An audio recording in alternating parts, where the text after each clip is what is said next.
जिंदगी एक अभिलाषा है, गजब इसकी परिभाषा है। संवर गई तो जन्नत है और बिखर गई तो तमाशा है। जिंदगी क्या है? संवर गई तो जन्नत है और बिखर गई तो तमाशा है। जीवन चाहे मेरा हो चाहे आपका हो, हम सबका जीवन हमारे लिए प्रभु का प्रसाद है, उनका आशीर्वाद है।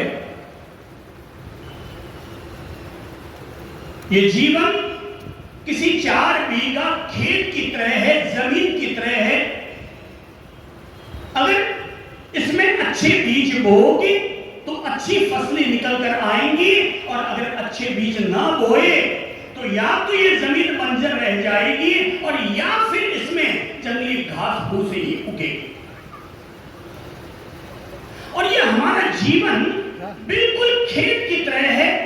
अगर हमने हमारे जीवन पर काम किया तो ये बेहतरीन फल देने वाली जमीन साबित हो सकती है, और अगर हमने अपने आप पर काम न किया तो जमीन रहेगी, किसी की बंजर रहेगी और किसी की झाड़ झंखाड़ रहेगी। जिस व्यक्ति को ये मर्म समझ में आ गया कि यहां अभिवृद्धि उसी व्यक्ति की होती है जिस व्यक्ति ने अपने आप पर काम किया है। और काम करने की जरूरत कब है, किस उम्र से हमें काम कर लेना चाहिए? 7 साल की उम्र से, 20 साल की उम्र से, 40 साल की उम्र से, 70 साल की उम्र में? हमें किस उम्र में अपनी इस जमीन पर, जीवन की जमीन पर हमें काम कर लेना चाहिए? आइए मैं आप सब लोगों के टैलेंट के प्रति आप लोगों को जागरूक करूं, उससे पहले एक महान दार्शनिक, विश्व के महान शिक्षाविद व्यक्ति के जीवन से जुड़ी हुई घटना का उल्लेख करूंगा। और वो महान शिक्षाविद व्यक्ति थे अरस्तु।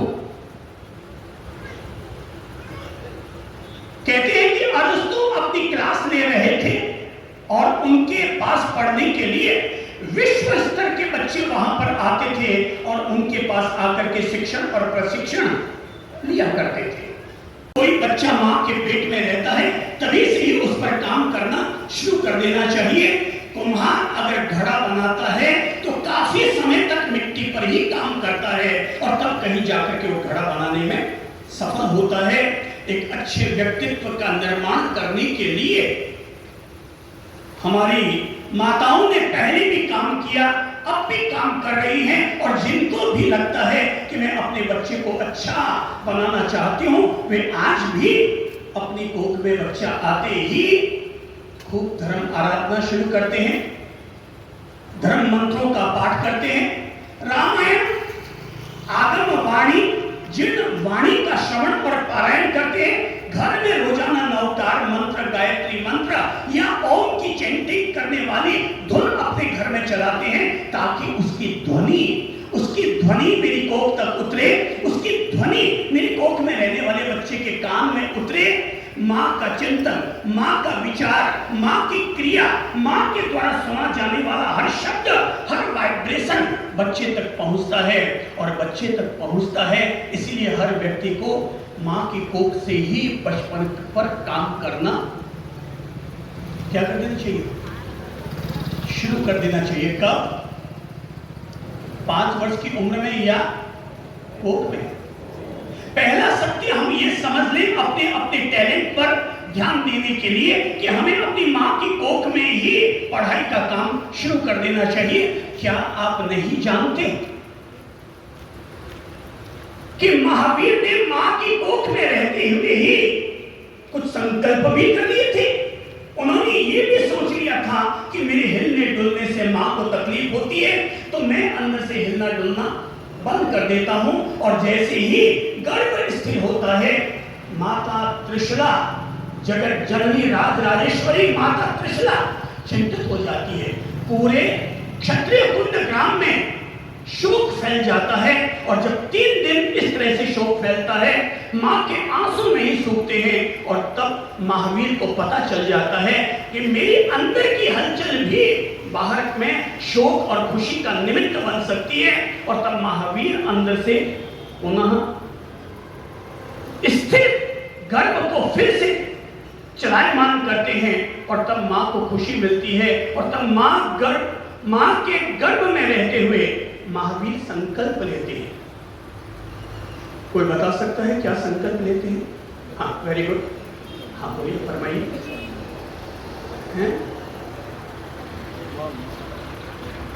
हाँ फरमाइए, दोबारा फरमाइए। जब तक माता पिता जीवित रहेंगे तब तक दीक्षा ग्रहण नहीं करूंगा। हाँ, ये उन्होंने संकल्प लिया कि जब तक मेरे माता पिता सशरीर रहेंगे तब तक मैं दीक्षा नहीं लूंगा, संन्यास नहीं लूंगा। अर्थात अंदर भी कोई काम चल रहा है, अंदर भी कोई काम हो रहा है। अभिमन्यु को याद कीजिए कि अभिमन्यु ने चक्रव्यूह का ज्ञान कहां पाया था? किसी गुरु की पाठशाला में, किसी गुरुकुल में। कहां पाया था? कहां पाया था? एक स्वर में बोले तो, एक स्वर में बोले दोबारा। मां की कोख में। क्या हमें इस बात से प्रेरणा ले लेनी चाहिए कि अभिमन्यु को व्यूह चक्र भेदन का ज्ञान उसे मां की कोख में ही मिल गया था। अर्थात मां के द्वारा उठाया गया हर कदम बच्चे पर पॉजिटिव और नेगेटिव असर डालता है। आजकल के जमाने में बच्चे मां की कोख से पैदा नहीं होते। आजकल के बच्चे कोई इंटरनेट से पैदा होता है, कोई यूट्यूब से पैदा होता है, कोई मोबाइल से पैदा होता है, कोई टीवी के कार्टून टीवी को देखकर पैदा होता है। क्योंकि मां 9 महीने तक करती क्या है? वो खुद भी टीवी देखती है, इसलिए बच्चे को पैदा होते हैं सबसे पहले क्या चाहिए चुप होने के लिए? बोले टीवी चाहिए, मोबाइल चाहिए, यूट्यूब चाहिए, गेम चाहिए, रंग बिरंगी चीजें उसको देखने के लिए चाहिए। क्योंकि मां ने वो सारी रंग बिरंगी दुनिया बच्चे के कोख में रहते हुए ही सारी रंग बिरंगी दुनिया देख ली, तो बच्चे को बाहर निकलते ही उसे मां नहीं चाहिए, उसे पिता नहीं चाहिए, उसे बाहर निकलते ही मोबाइल चाहिए। और जैसे ही बच्चा जन्म लेता है, तो पहले जमाने में जब कोई बच्चा जन्म लेता था तो जन्म लेते ही उसके सामने घर के लोग जाके भगवान की तस्वीर दिखाते थे, कान के पास जाकर के अपने धर्म का मंत्र सुनाते थे। और आज की तारीख में जैसे ही बच्चा पैदा होता है, सामने झट से पापा पहुंचते हैं और जाकर के मोबाइल से फोटो खींचते हैं। तो पैदा होते उसने किसको देखा? दादा को नहीं, दादी को नहीं, पापा या मम्मी को नहीं, उसने सबसे पहले होते ही पैदा होते किसको देखा? मोबाइल। और फिर आप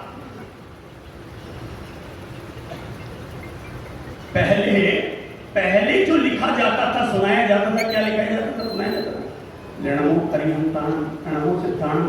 बोले जन्म मंत्र है ये, पहला मंत्र सुनाओ ताकि इसके भीतर धार्मिक संस्कार पड़े। ओ भाई साहब, धार्मिक संस्कार कहाँ पड़ेंगे? वो तो 9 महीने तक मोबाइल पर बड़े अटपटे और बड़े डिस्को डांस देख करके पैदा हुआ। बड़ा पैदा होकर के वो आपके सामने अब डिस्को डांस नहीं करेगा तो और क्या करेगा? पहले जमाने में लोग केवल बही खातों में ही नहीं लिखा करते थे शुभ लाभ शुभ खर्च। लोग बच्चे के जन्म लेने पर रुई से या अंगुली से दूध को टच करते और दूध को टच करके उसकी जिह्वा पर कोई सरस्वती का मंत्र, कोई परमात्मा का मंत्र, कोई श्री या हरि उसकी जीवा पर लिख करके आते थे। तब वो बच्चे कोई राम बनते, कोई बुद्ध बनते, कोई कृष्ण बनते, कोई छत्रपति शिवाजी बनते, कोई महात्मा गांधी बनते। मेरे प्यारे प्रभु, काम हमें तब कर देना शुरू कर देना चाहिए जब माँ की कोख में बच्चा आता है।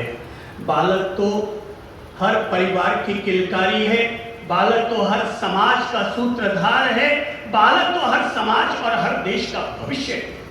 अगर आप बालक पर काम कर रहे हैं तो बालक पर काम करके आप पूरे देश पर काम करें, पूरे समाज पर काम कर रहे हैं। इसीलिए हम लोग चाहते हैं कि हम लोग बच्चों पर काम करते हैं, युवाओं पर काम करते हैं। हम लोग देश भर की यूनिवर्सिटी में, कॉलेज में और विद्यालयों में जाकर के बच्चों को संबोधित करते हैं और उन्हें जीवन का पाठ, जीने की कला उन्हें सिखाने का काम करते हैं। क्योंकि हमें पता है कि बच्चों पर अगर हम काम करेंगे वो 100 साल तक ज्ञान हमारा काम आएगा। बुढ़ों पर काम करेंगे तो हमारा ज्ञान आने वाले केवल 2, 5, 10 साल का ही उसकी उम्र रहेगी। पीपल के पत्तों को सींच कर भी, पीले पड़ चुके पीपल के पत्तों को सींच कर भी क्या कर लोगे? काम अगर करना है तो उन बचपन पर करो जिन्हें आने वाला पूरा बचपन देखना है। देश का भविष्य, समाज का भविष्य हमारे इन बच्चों पर टिका हुआ है। मेरे प्यारे प्रभु, बच्चों पर अगर हम काम करेंगे तो फिर उसकी उम्र कितनी? चलिए सोचिए, बिटिया आपके इस समय उम्र कितनी है? हाँ बेटा, कितनी उम्र है आपकी? कितनी उम्र है बोलो तो? 12 साल। 12 साल। और वो कौन है बगल वाली आपकी? मेरी नानी। मेरी नानी जी। वाह, नानी जी दोहित्री को लेकर के आई है, अच्छी बात है। ताली बजाए तो अभिनंदन कीजिए। तो नानी जी जैसे दोहित्री को प्रेरणा दी और लेकर के आई। नानी जी आपकी उम्र कितनी है? 66 है। तो जिनकी उम्र 12 साल है उनको अभी तक और 70 साल देखते हैं, पर जिनकी उम्र 66 है उनको कितनी उम्र देखनी है? कितनी उम्र देखनी है? लगा लो भाई 10 साल और इनको जीना है तो काम किन पर करना चाहिए? हरे पत्तों पर कि पीले पत्तों पर?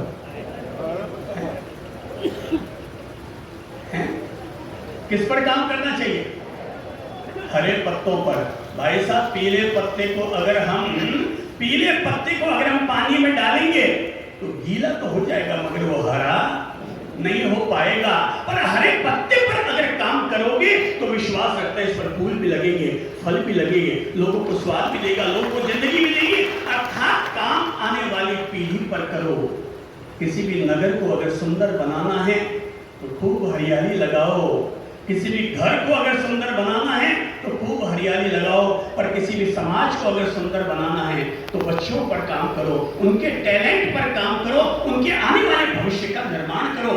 इसलिए हर समाज को चाहिए कि हर समाज अपने यहाँ पर मंदिर चला रहे हैं, स्थानक चला रहे हैं, आने वाले गुरु महाराजों की सेवा कर रहे हैं। अच्छा होगा हर समाज अपने यहाँ पर एक विद्यालय बनाए। समाज का अस्तित्व तभी रहेगा जब हर समाज के द्वारा अपने समाज के बच्चों को आगे बढ़ाने के लिए विद्यालयों का निर्माण होगा। केवल मंदिरों के बलबूते, केवल स्थानकों के बलबूते आखिर आप अपने धर्म, संस्कार और संस्कृति को कब तक जिंदा रखेंगे?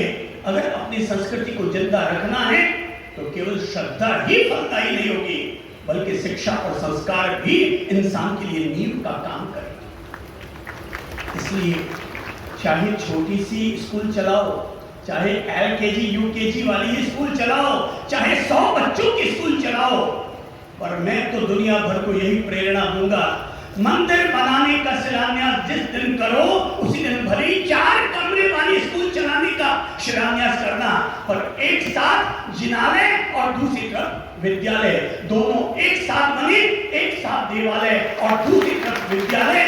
स्थिति ये बन रही है देश भर में, देवालय तो खूब बन गए और विद्यालय चलाने का काम हमने सरकारों पर सौंप दिया। अब सरकारी विद्यालय तो कैसे चल रहे हैं आप सब लोगों को पता है।